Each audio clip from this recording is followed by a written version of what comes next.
Welcome to Italianness on the Margins. I'm Dr Gabriele Paleari. In this episode, we are going to Istria.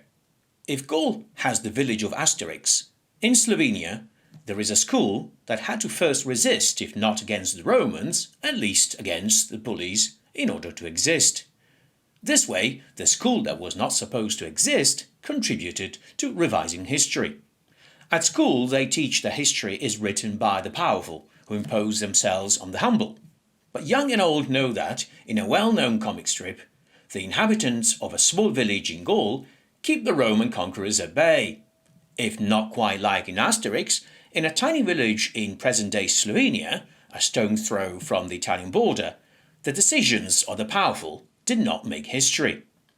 The events took place after the Second World War, south of Trieste.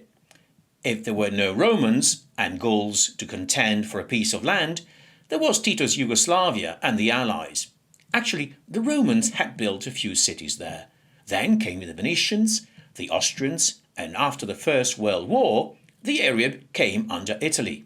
In 1947, an international treaty divided the territory into two areas called Zone A and Zone B. The former was protected by the Allies, the latter was assigned to Yugoslavia. Later in 1954, the borders of the two zones were revised and the southwestern portion of Zone A, south of the Italian town of Muggia, changed hands in exchange for a somewhat smaller strip of Zone B. Beyond the historical decisions made by the powerful, history books seem to have forgotten about the village of Asterix, Cravatini or Crevatini, and a community that ignored the laws made by the bullies to open a school. In addition to the division between states, international agreements provided for a division of schools. On the one hand, schools for Yugoslavs, on the other for Italians. This was because the educational programs were not, according to the regulations, to interfere with the national character of the pupils. Given the difficult times, everyone complied with the provisions. Or rather, almost everyone. In spite of the divisions, some had the idea of ignoring international treaties and defying decisions imposed from above.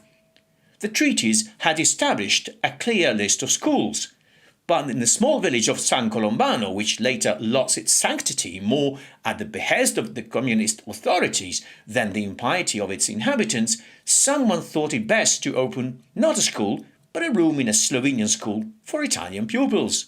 Then they moved to another nearby village, Cravatini or Crevatini, on a hill with a wonderful view of the sea.